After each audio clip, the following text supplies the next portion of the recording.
And welcome back to the second part of the France 24 debate. I'm Annette Young, filling in for François Picard. And Russian officials are now saying that it appears the St. Petersburg metro explosion was caused by a suicide bombing. The blast between two metro stations on Monday killed 14 people and injured 49 others. A native of Kyrgyzstan who had Russian citizenship is believed to be responsible for the deadly blast in Vladimir Putin's hometown. So, is this attack the beginning of a new wave of terrorism in Russia? With me to discuss this is Cyril Brett, a co-founder of the Eurasia Perspective, Julien Thiron, a political scientist and specialist on the Middle East. From Moscow, I'm joined by Mark Sleboda, an international affairs and security analyst, and also from Moscow, Ekaterina Sokirianskaya from the International Crisis Group. Thanks to all of you for giving us some of your time.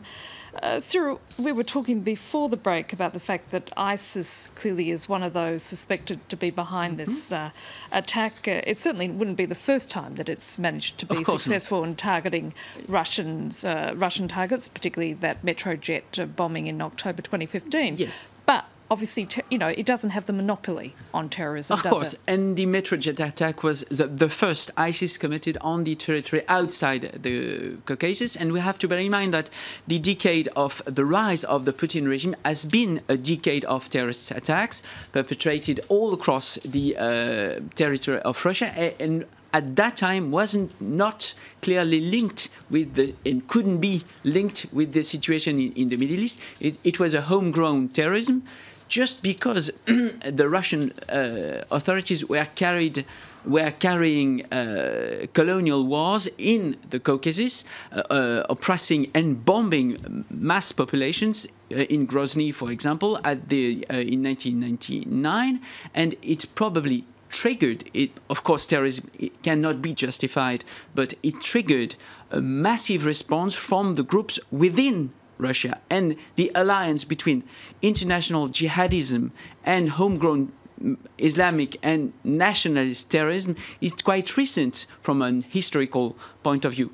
I would like to highlight that the comparison between France and Russia concerning terrorism and anti-terrorism is not fully justified, because the Russian Federation has a long-lasting, a century problem with ethnicities and with the discriminations they are facing within Russia, whether they're coming from the Caucasus or they're coming from Siberia. It's a long-lasting. It's a long-lasting. I don't know why you are laughing at me, sir, but it's no mystery that the previous forget the bloody revolutions. Historical legacy of the French Empire in Algeria and the history of terrorism that resulted from that. So to say that there's no just comparison on colonialist lines, I find to be just about either forgetful or hypocritical. Oh, Cyril, do you have anything to respond to what Mark just said? No. Hypocrisy is no academic argument, so I won't respond on that. Okay, look, at this point, let's just listen to what the Russian Foreign Minister Sergei Lavrov had to say earlier this Tuesday on that bombing. As for the suggestion raised by some mass media that this terrorist act was revenge against Russia for its policy in Syria, that is cynical and despicable. Mark Sleboda, we heard there Sergei Lavrov scoffing at the idea that Russia's involvement in Syria is to blame, but there's many who would be quick to point out that this is why, indeed, the country is becoming a target for exactly that reason. Well, I have a rather different perspective. I see terrorist attacks occurring across Europe, not just in Russia, but across Western Europe. And if we're going to take a look at foreign policies and involvement in Syria and talk about Russia's attacks on, as you said, Sunni jihadists, ISIS, Al-Qaeda, Ahrar al-Sham, and the other 31 flavors of jihad that we can find in Syria, that is a point that could be argued. But at the same time, we know that Western countries have been illegally arming, training, and salarying sectarian militants allied with Al-Qaeda in a bloody 6-year proxy war to overthrow the Syrian government. And we have to ask, what kind of effect does that have, that foreign policy, on encouraging terrorism? The result of it is the complete destabilization of Syria, spreading up into Turkey, Lebanon, and if we add in Libya, which was the previous disaster of regime change, that is a zone of instability created by Western interventions, Western regime change, Western proxy wars that now stretches from Libya all the way to the 16-year failed occupation of Afghanistan. And then we have to discuss Saudi Arabia and Qatar, because we know that Saudi Arabia and Qatar are staunch Western allies. And we have revealed what is really a surprise to no one from WikiLeaks, from Hillary Clinton Podesta emails, but also from previous statements by Vice President Joe Biden, that Saudi Arabia and Qatar have been arming, financing, and supplying both ISIS and Al-Qaeda in Syria. Well, what you say that the CIA has just planted the bombs in the metro. To sell hundreds of billions of dollars of arms to these regimes and include them in their sham anti-ISIS coalition. So I'd like to ask my guests, do you deny this? Do you disagree with the U.S. Secretary of State Hillary Clinton and the U.S. Vice President? And what is the justification for this and the blowbacks of this when it comes to terrorism, not just in Europe or in Russia, but across the world? Let me just say at this point, Russia is not entirely innocent either in all of this. But Julian, you want to say something? Yes, there's a lot of things in this speech. There's Hillary Clinton, emails, Afghanistan war, and so on. I think that there's a lot of different strategies to cope with what is happening in the Middle East. I think it's, for instance, I think it's technically wrong to say that Kingdom of Saudi Arabia financed ISIS and Al-Qaeda, while the regime itself is under attack as well by these groups, even though they have a traditionalist Islamic regime, Wahhabism, but it doesn't mean that they are not So I want to put you on the record. You do not believe that Saudi and Qatar are funding ISIS and Al-Qaeda. It's not. You are saying that is false. It's not what I believe. Like my colleague, I do research, and if you present me some proofs that Saudi Arabia and Qatar founded ISIS and Al-Qaeda, I didn't say that. I said funded. Okay, look, at this point, we could spend the next 20 minutes talking about this, but I want to bring it back to this attack, because this is disastrous for Vladimir Putin. I mean, the suspect may have been Kyrgyz, but he had Russian citizenship. So what does that do to the image of Putin as the great protector of the Russian nation? Mark, I just want to ask you that. Yeah, well, I mean, Russians have seen numerous terrorist attacks over the last decade. The President Putin has a strong reputation of fighting terrorism, both before he assumed the presidency and since he's taken office. I think that there's a lot of wishful thinking that the Russian people might think this way, but the polls simply don't support it. And I think we have to remember that all this, that there are constant terrorist attacks going across the North Caucasus, Dagestan, Ingushetia, Chechnya, Kabardino-Balkaria. These are often ignored by the Western press. But the #1 victims of these attacks is not even ethnic Russians. They are all Russian citizens committing, or a lot of them are Russian citizens, committing acts of terrorism against Russian citizens. But these are other Muslims. These are the moderate, traditional Sufi faith of these regions that are under assault by foreign exported Wahhabist ideology. Ekaterina, some would say that the fact that St. Petersburg was targeted would be seen as sending a very symbolic message to Vladimir Putin, given it is indeed his hometown. I definitely think so. Terrorism is aimed to be a symbolic performance act, and I think the choice of the place and time and of the perpetrator, his ethnicity, they were very strong at this particular point. St. Petersburg, Vladimir Putin in his hometown is hosting an important event. He has just started his presidential campaign, although informally, And that's what we're getting while he's there. So I think it can work both ways. On the one hand, it can consolidate the society around Putin. And we know that Putin has also a track record of consolidating people around external or internal threat. It works for him, and he has done it very well. On the other hand, given as I mentioned, the time of turbulence that Russia seems to be entering, not strong turbulence, but there's still, tensions, and they are growing.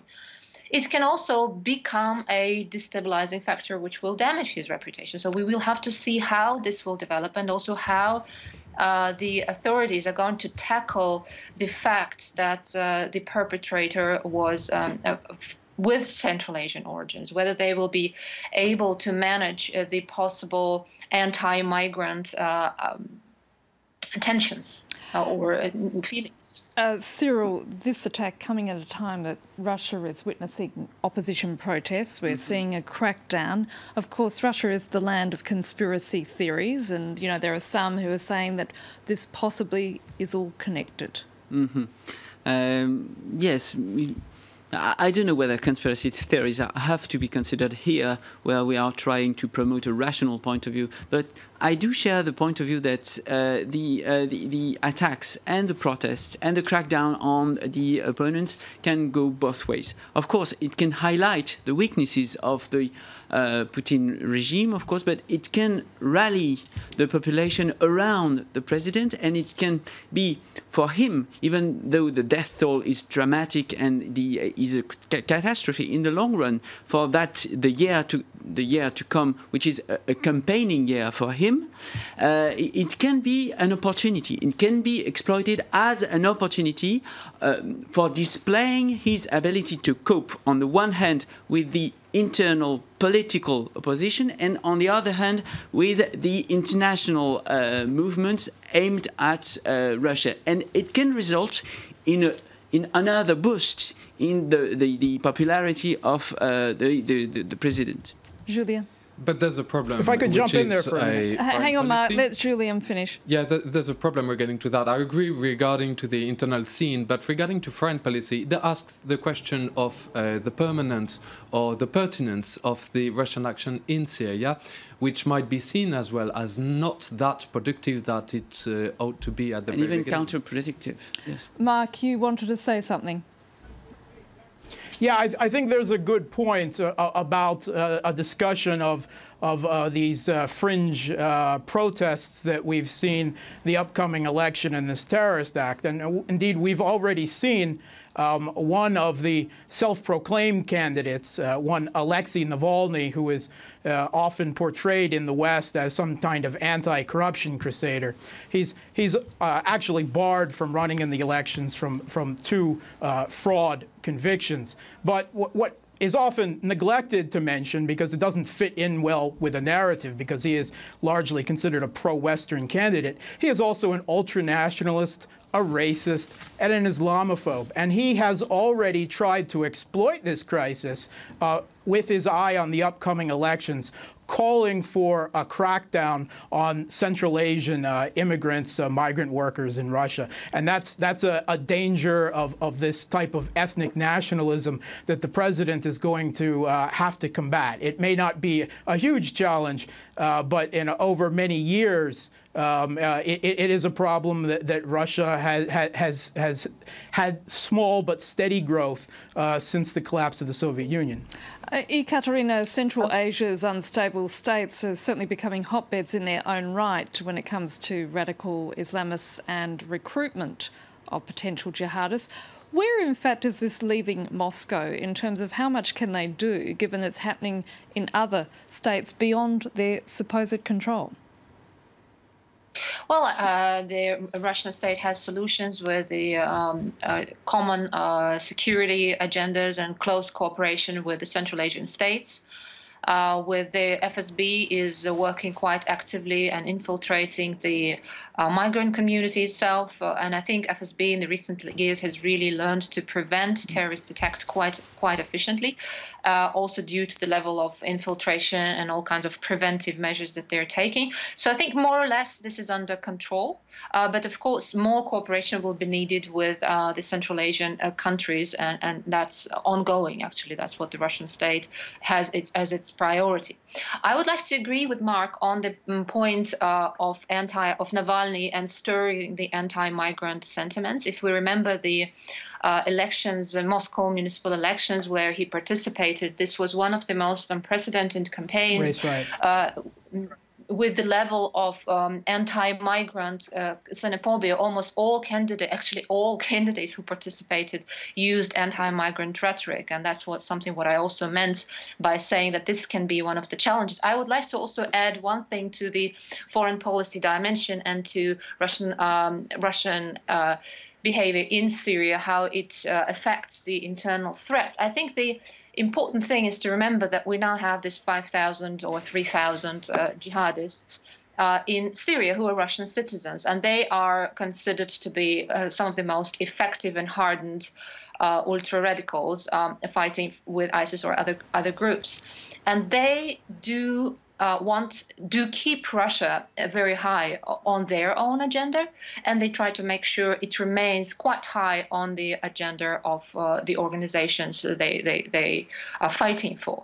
So I think this is an important dimension to understand, that we are having now a constituency out there who are very well integrated in the jihadi landscape of the Middle East, who in their statements, they're always saying it in their addresses to the Muslims in the North Caucasus or in Russia, that our dear brothers, we haven't forgotten you, we are with you, we're going to commit attacks in Russia, and with the first possibility, we will come back and we will join your fight. I want to actually pick up on that, but before I do, Julien, you had something to say. Yeah, I think that Central Asia is one of the big stakes to come regarding to terrorism and counter-terrorism. I think that Russia is completely aware of that and is trying to solidify the alliance of collective security it has with the Central Asian countries, and even until China. We know that China is very concerned about what is happening in Middle East now. It's pretty shy regarding to interference in the Middle East, but pretty concerned. Mark, I also want to pick up that point that Ekaterina just mentioned. I mean, you've got this group of jihadists. At the moment, the fight in Iraq is going pretty well, and if the campaign continues to be a success in Iraq and Syria, all those jihadists will be wanting to come back to Russia. I mean, we've heard there from Ekaterina that, maybe they'll be met at border control with a "no, you're not welcome," but it's certainly going to be a problem for Moscow, isn't it? It's going to be a problem for all countries, because there are some 4,000, and that was as of a couple of years ago, so we have to assume that jihadists from EU countries also participating in the fight. And from Western reports, some 1/3 of them have already come home, and some 2/3 more will. Certainly, ISIS, I think its days have long been limited, but along with the collapse of ISIS, both within Iraq and Syria, that has been paralleled by a rise of al-Qaeda, which at this point, as Western analysts such as Sam Heller and Faisal Latani have said, form the umbrella over which the entire the Syrian rebellion, as it's called, the Western proxies in Syria fight underneath. And al-Qaeda has grown in strength. So I think we may possibly see a gravitation of fighters, even if ISIS collapse, into other groups. And even if that battlefield is eventually won in Idlib in particular, but elsewhere in Syria, there will be a long guerrilla and terrorist war that will not only be fought in Syria, but will probably spread out to other countries and indeed back to Russia and to Western Europe. That's why a political solution is needed. Which is what I want to talk to both my Moscow guests about, which is Russia's rather brutal and authoritarian approach to counterinsurgency.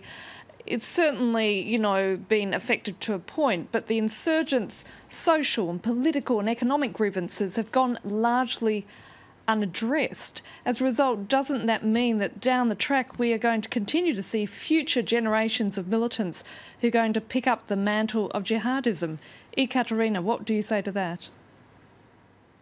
I definitely agree. This none of the, even though we do see a very significant reduction in violence in the North Caucasus in the last 2-3 years, this has been the result of first a major outflow of radicals to the Middle East, and second to the crackdown on the insurgency. But this is temporary because none of the grievances that have been feeding this insurgency for years have been addressed.